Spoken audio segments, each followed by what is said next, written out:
Abraham said, God will provide. And that is our message for today. If you are experiencing lack right now, you don't have enough money to work on, you don't have a job, a stable job, and not only that, like, you have a lot of bills, you have a lot of debts, mga utang. So, pressure. If you're feeling pressure right now, raise your hand. If you're feeling like you really need God to show you a miracle, raise your hand. Amen. Wow. So, beloved, this message today is for you. So, the message today is God will provide. And actually, by the end of this message, you will realize that it is not just God will provide, it is God has provided once and for all. Amen? So, first of all, let me ask one question. If you're familiar with the Bible, there are actually 5 events in Jesus' life that are narrated in Gospels, Matthew, Mark, Luke, and John. Diba? There are 4 Gospel accounts, Matthew, Mark, Luke, and John. They have lain-lain ang ilahang mga accounts. Na ay mga certain things nga naa sa Luke, nga wala sa Mark, na ay certain things nga naa sa Matthew, nga wala sa John, so on and so forth. But there are 5 events that are present in all 4 Gospels. What does it tell you if that event is present in all 4 Gospels? What does it tell you? It means that event is so significant in the life of Jesus that it will take you to look at it at 4 different directions. That's one thing. And since they are in 4 the Gospels, they have one thing in common. There are witnesses, many witnesses to those events. So I will just go to I'm just gonna say these 5 events. Of course, who wants to take a guess? Who wants to take a guess? There is, of course, the death on the cross. Of course, it's not a Jesus story without the death on the cross and also the resurrection. All of them talk about death and resurrection, and of course the baptism by John the Baptist. Because the death on the cross paid for our sins. The resurrection is the receipt for that payment. Baptism by John the Baptist is the beginning of the public ministry of Jesus Christ. It's when John recognized Jesus. So it's importante na siya. Then 4, entry into Jerusalem. Katong Hosanna to the highest. So that's the beginning, another beginning of the passion of the Christ. So dito na siya nag-start. Like, imagine that one day, people are praising you, Hosanna to the highest. Next days, crucify him. And last is the feeding of the 5,000. So, among all those 5, there's only one. Of course, the resurrection is the greatest miracle. The feeding of the 5,000 is the only other miracle other than the resurrection that is in all 4 Gospels. And that means it's very, very significant. So it's found in Matthew chapter 14, Mark chapter 6, Luke chapter 9, and John chapter 6. I encourage you to read this at home for more details. So homework pa. So, and I want everyone, I encourage everyone to meditate on this miracle based on the message that you will receive today.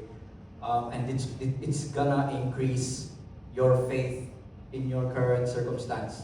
Amen? So, let's not read everything there. Let's do a summary.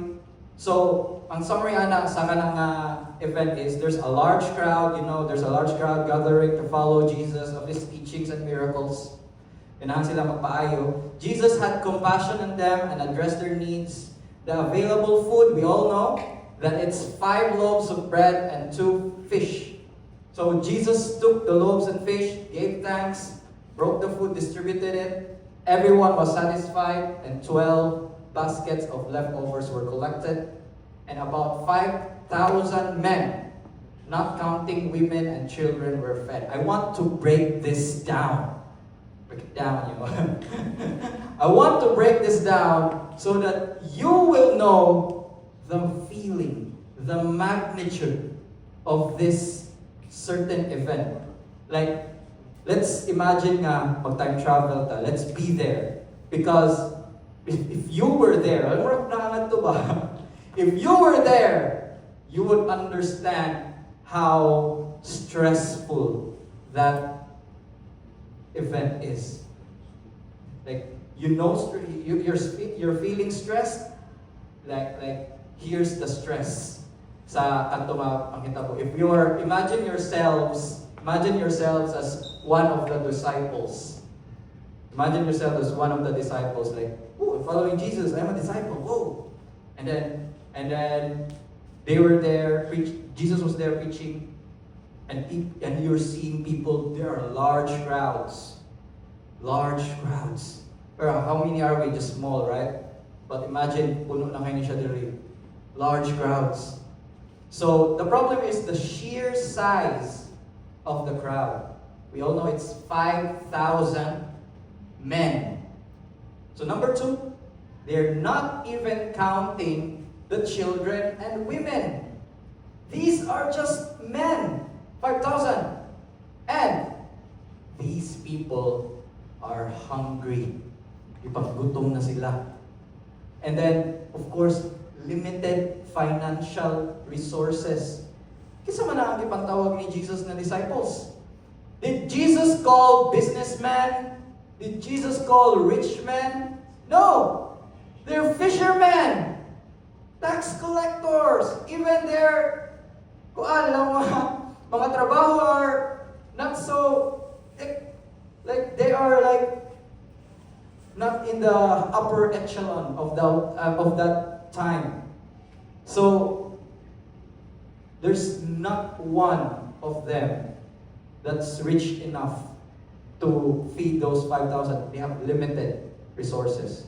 So, and then they are in a remote location.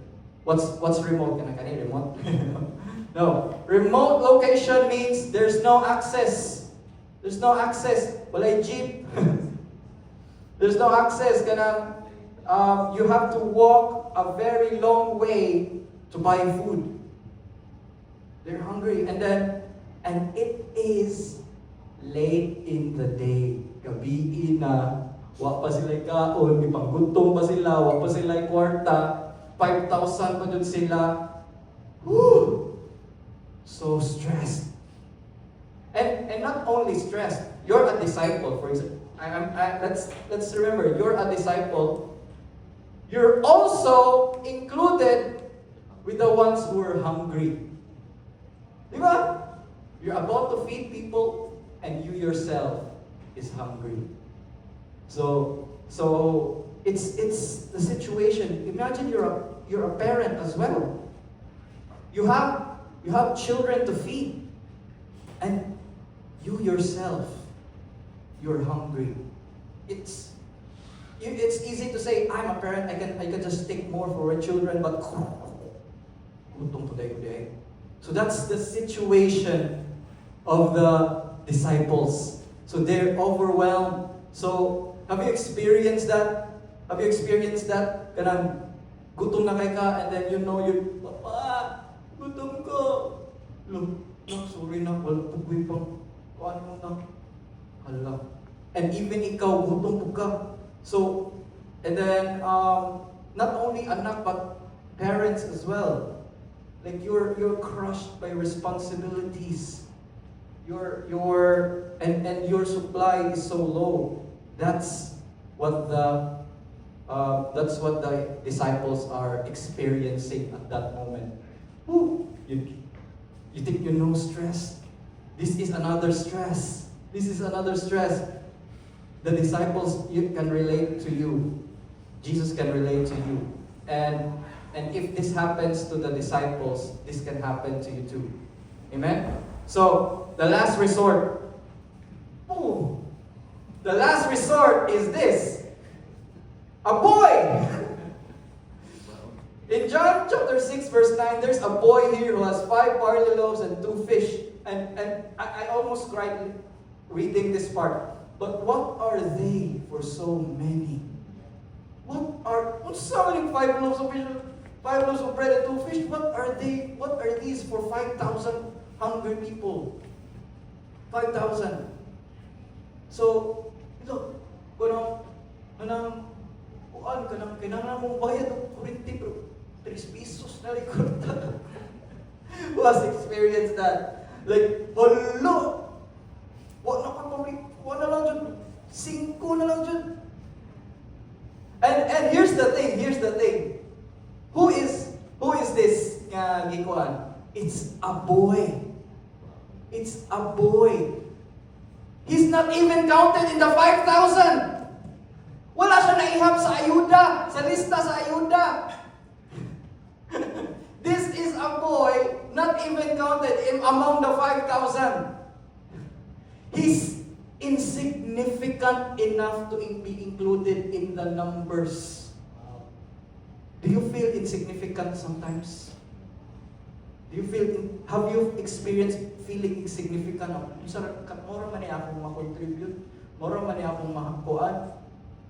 But this boy only had 5 loaves of bread and 2 fishes.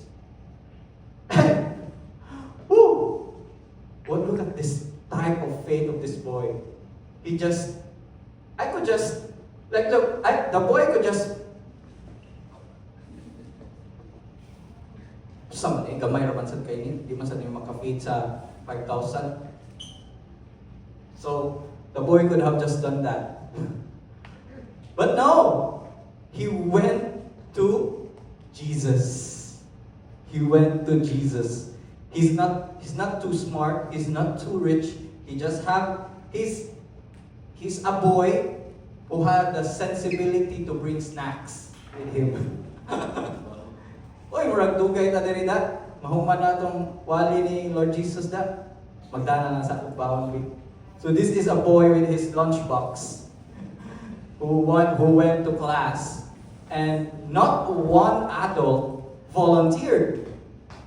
Like, whoa, asa naman mga adult ay wala naman inoon nagdaog baon, bata naman inoon nagdaog baon. So this is quite a funny thing to think about. Like, only our child has the common sense to bring a snack. So oh no, Morani, oh no. So he asked the Jesus and disciples, what can we give to these people? And si Philip answered him, it would take more than half a year's wages to buy enough bread for each one to have a bite. What? More than half a year's wage. Imagine, imuhang sweldo, i-times 6 pa na. Imong monthly nga sweldo, i-times 6 or maybe 7. Kay more than ba yan?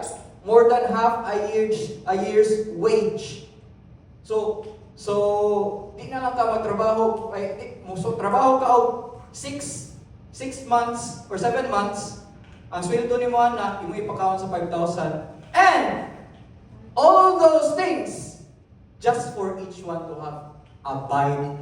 Hungitra na ang imuhang half a year's wage sa kada nga problema. And another thing, by this time it was late in the day, so his disciples came to him. This is a remote place and it's already very late. again, let's say na ay datok nila ngadto.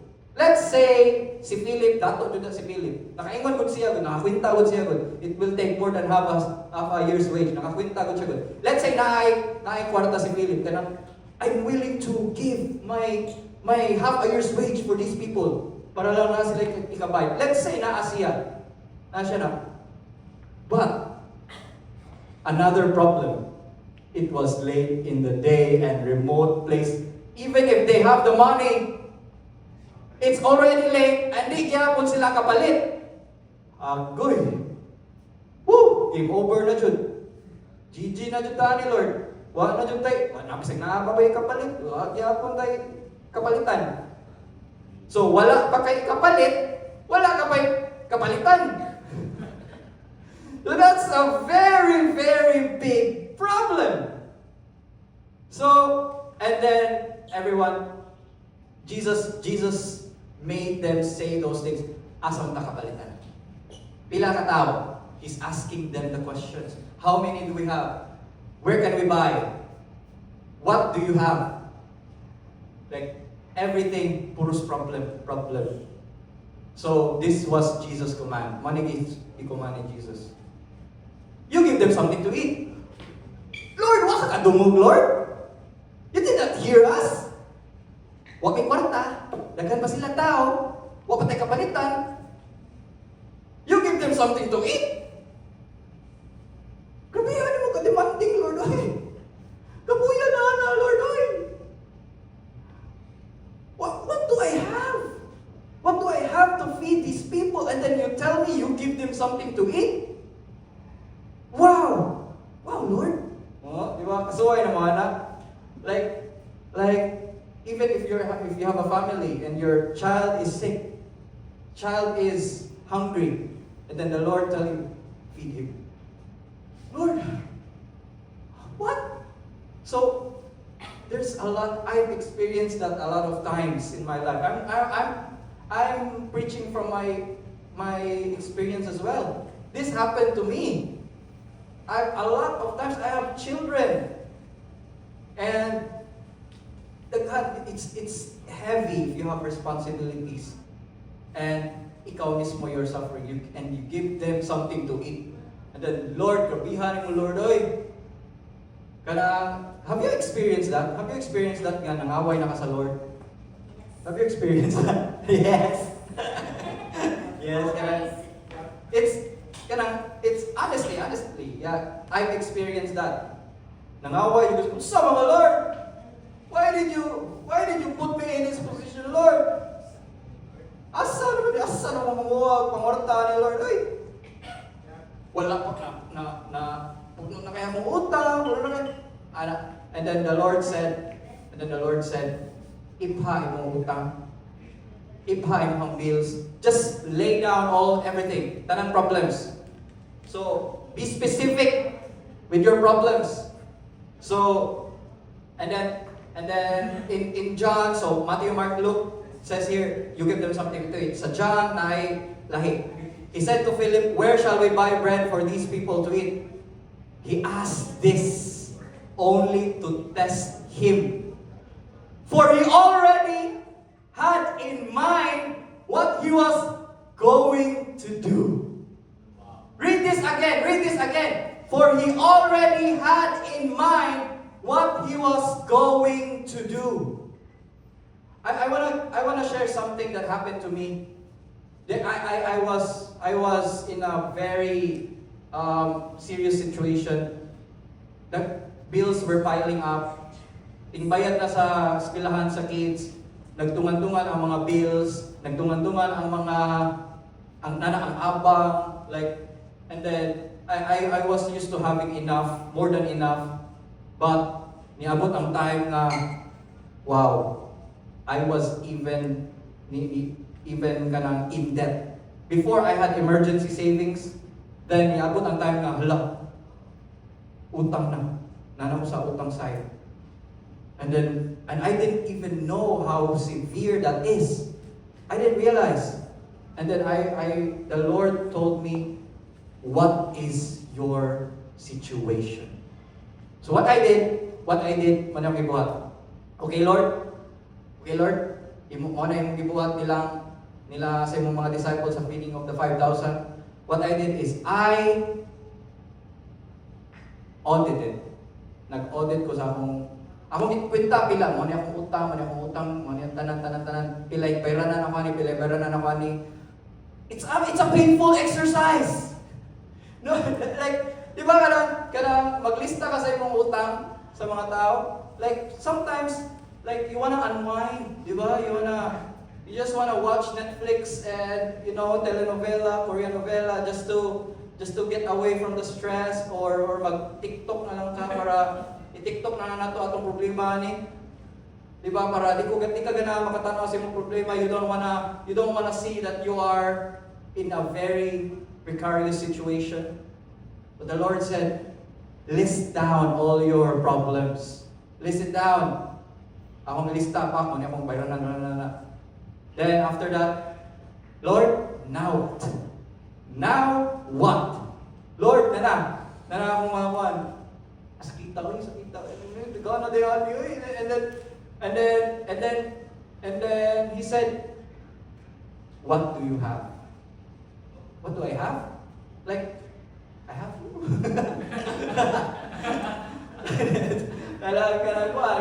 Of course, I have you. And what do you have? Like, I have skills. I have one. Ako yung mga na-learn sa una. Then the Lord said, let's continue the So it's related to what's going to happen here. So the disciples' solutions. So now, what are your solutions? Tips. What are your ideas? What are your ideas to get out of that problem? So ginat po niya ang disciples. What are your ideas? So your ideas. Dali, brainstorm. How can you feed these 5,000 people? So hatag sila ng mga solutions. Number 1, send the crowd away. Ito na lang sa Paulion, Lord. Palion na lang sila, palion. No, that's not possible. They're already very hungry. Layo pa dyan kayo. Makuyapan pala na sila yung uli. Wrong. Di pwede. Not viable. Or, palitag pagkaon. Why ka palitan? Wa pa dyan kwarta. So, wala dyan. Wala. Naabot na mo sa point na, wala naman dyan may paglao. Wala dyan. It's hopeless. So again, let's read this. He asked this only to test him.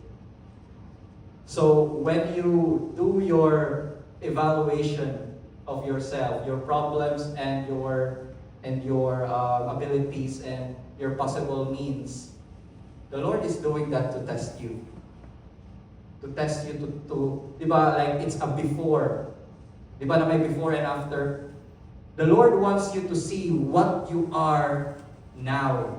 What you have now and what's your problem for now. So, again, we already know the stress of that situation, and we had the last resort, the boy. This is what they had: a little boy with his snacks. Lord, wala dyan niya mo, Lord. Wala dyan may paglaom, Lord. It's just this boy with his lunch, and then, what do we do? And then, since the Lord knows what He's about to do, this is what He did.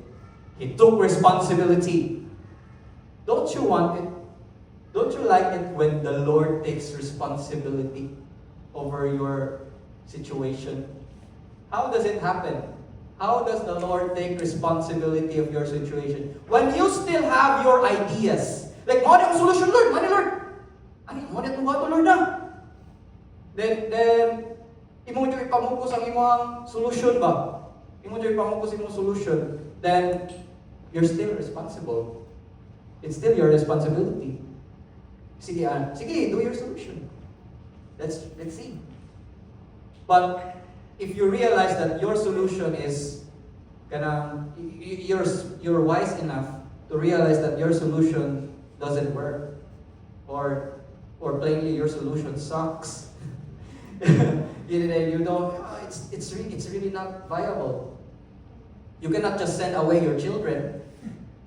You can't send away. You just can't send away your mother or father. How can you feed them? So that's not a viable because you love them. I can't just do that.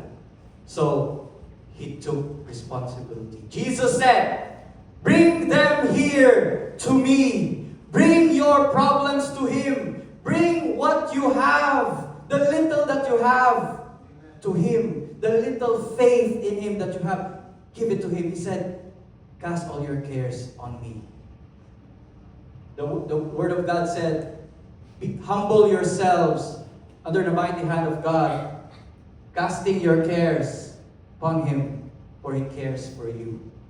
For he cares for you. Jesus Christ is our Lord and Savior. When you declare that Jesus Christ is your Lord and Savior, that is you making him take responsibility over you.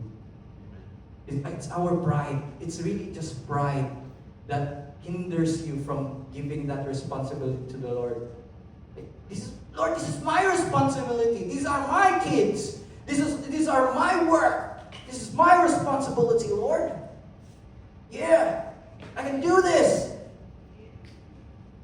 Continue to do that, and I don't know. If you already run out of options, the Lord is here. Give your responsibility to the Lord. Amen?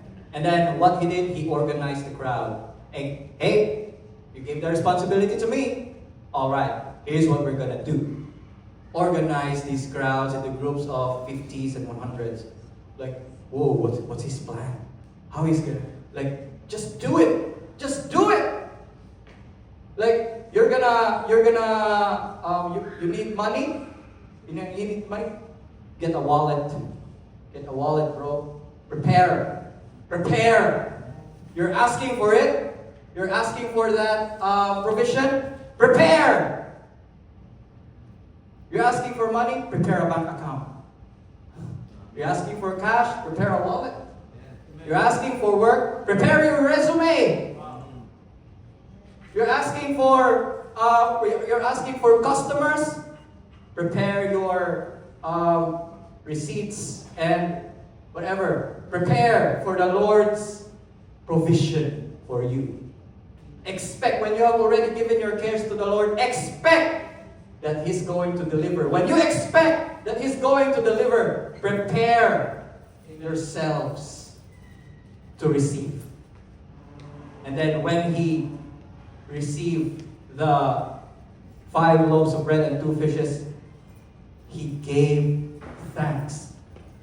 The Lord of all the universe, who received a very little offering, gave thanks. How often do you give thanks, beloved? How often do you there is one time I don't really practice this often, but I just out of habit. But I gave, and then kanang magparking ka sa motor niya kuan kanang niguman mo na parking naman jud na yung marag mo ano kanang dispatcher niya practice na lang at tagaan mo 5, di ba? Tagaan mo 5. And that time wala jud may coins. Ang naara coins na ko kay kuan ra kanang 50 ay kanang 50 cents ra. Sakon na ako alam na magtagaan na ako sa 1,000 dire. Palimot mo magdaag sinsiyo. Kuan ko sorry kay ba mo ora din ako sinsiyo ba. Iya lampay. Woo! Wala alam mo gud. Woo! Ay dali. So that attitude ba he saw that what is 50 cents to his life, di ba? And what is 5 loaves of bread and 2 fishes for this problem, di ba? If the Lord had that attitude, sumne, labay. But the Lord, He owns the universe. He owns everything. Gave thanks. He gave thanks in that meager offering from a person, from a boy who was not even included in the 5,000 count. He's not even significant enough to be counted. And the Lord thanked him. Thank the Father. Father God, thank you for this little boy. Thank you for this little offering. He gave thanks. And then, wow, what he did of that 5 loaves, he broke those 5 loaves. And this is the mathematics of Jesus. When he divides, he actually multiplies. He gave the 5 loaves, he broke them. Instead of the 5 loaves dividing, they're multiplying. That's the Lord. That's it. That's His power. Like Lord, 1 plus 1. Like Lord, math doesn't apply to him. Math doesn't apply to him. 1 plus 1, Lord. The Lord will say 1. What? 1? 1 plus 1. The husband and wife, you take 2, it become 1. Oh, di ba? Okay, Lord. 5 loaves of bread, 2 fishes. You will see later. He like, there are the laws of the natural world. Kanang Jesus is above them.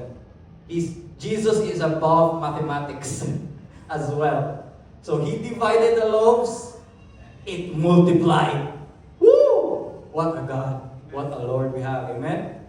And then when he divided, he gave to his disciples those bread that he divided. And I love this part here in Mark, how it's said in Mark. He gave them to his. The gave here in Mark, it's actually comes from the word in Greek that meant kept giving. Jesus kept giving to the disciples. The bread. He kept giving. Now, here's the thing. Who was the most stressed before? Who was the most stressed? It was the disciples. The disciples were the most stressed. I'm speaking now to the servants of God. Right now, if you're the most stressed before, when the Lord took responsibility, they became the most honored. The Lord gave first to His disciples, to the ones who were most stressed for the people, who had the most care for the people, who was the most concern for those who are hungry. He gave to them first. And these people who the Lord sees to have care to the other people, they're the ones who were honored enough to distribute the magnificent work of the miracle of God to all those who were hungry. Amen. And those people, woo, brother, I'm looking at you. Brother, I'm looking at you. Yes, we're not just here to receive. We're also here to receive and give. And that's why I'm so privileged. I see being here not only as a responsibility is actually second. The number 1 is privilege. I am so privileged to see the wonderful work of God in the front row seats. Amen. Amen. Don't you like that? Don't you want that? Don't you want to see the ways of the Lord? The children of Israel knows the acts of God, the miracles of God. That's what they experienced. But Moses, who was closest to the Lord, he knows the ways of God. Some people around it, the people in the 5,000 camp, they didn't know. They were probably expecting there's a party. They're probably expecting naihikay. They're probably expecting, kani Lord ni siya, nadyo ni siya ipakaon. They're unaware of the problem that they're in. They're unaware that they're actually about to die of hunger. They're just there. They're just sitting. waiting to receive. But the most stressed were the disciples because they know the gravity of the problem. But the Lord, so gracious, He gave to them. They distributed. Amen? Amen? So that's the honor of also being close to the Lord. There is a certain level of stress, but that stress is a part of, a preparation for you to see His glorious work. Amen? Like, He's testing His disciples. He's testing His disciples. And when they saw it, even the 5,000 were not aware. Even the 5,000 were not aware that the food only came from a boy. The disciples were the ones to praise the Lord so much. Whoa! And the 5,000 were probably wondering, why are these guys so why are these guys so jubilant? Why are these guys so happy? They're just enjoying their food. Ang 5,000, enjoy na sila sa food. But ang mga disciples, wow, yawa ito. So, kuha na kayo sila ba? Hype na kayo sila ba? Kita dyan sila ba? Marami kayo ng problema. So, brothers and sisters, I want to take this opportunity as well to invite everyone who wants to be a part of a team, to be a part of the Lord's inner circle, to see His marvelous work in action. Like it's this. Like when you're like the Lord, everyone was fed. Everyone was fed in the end, right? Nabusog sila tanan, including the disciples, including the boy. But it's different when you're also fed and you also experience, like you saw, like, gabihan dyan eh. Kibaw pa lang mo, ikamatun nung natato. And yeah, that's the joy of the Lord. Amen? Amen. So, what's the outcome? What happened after that? The crowd were satisfied. Jesus then took the loaves, gave thanks, and distributed to all who were seated as much as they wanted. He did the same with the fish. As much as they wanted. Amen. As much as they wanted. Meaning, wala sila nagrasyon. Wala di rasyon. Ay, kuwan lang mo ha, duha lang ha. Or duha lang kuwan. Eat all you can. Eat all you can, baby. Amen. That's what they were doing. There's no ration. They ate. And it's a mark, they ate and were satisfied. Nangabusog silang tanan. And not only that, there were 12 baskets full of leftovers. Daghan kay supra. And the disciples picked up 12 basketfuls of broken pieces and bread and fish. Wow! In anak ka grabe, when the Lord supplies to you, prepare. Amen. Prepare even mga extra. Prepare extra. Because He's gonna overflow to your life. Prepare. Like, Lord, I wanna ask for a job. Lord, I want to ask for a job. And then you just sit down there and do nothing. How can you get a job? So move, prepare. It's prepare to receive from the Lord. Amen. So let's read this together. Let's read this together. 1, 2, 3. God's supply is always greater than our needs. Let's read this again. God's supply is always greater than our needs. Hallelujah. Amen. Wow. Don't you know it? Don't you know it? Like, He has supplied us. And the Father so loved us. The Father so loved us that He gave His one and only Son so that we, when we believe in Him, will have eternal life. He has already poured out. He has already poured out all the blessings, all the gifts, all the provision when He gave His one and only Son. He demonstrated to us His love, His generosity by giving us more than His everything. Amen.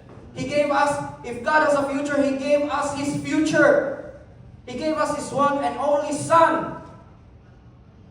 So don't believe the lie of the enemy that God is being stingy to you. Naghinangol ang Ginoo nimo. He's withholding His blessings to you. No! No! Rebuke that lie from the enemy. This message is telling you that God is so generous that He can and He will fulfill all your needs. Amen? Amen. Woo! Amen. Thank you, Lord.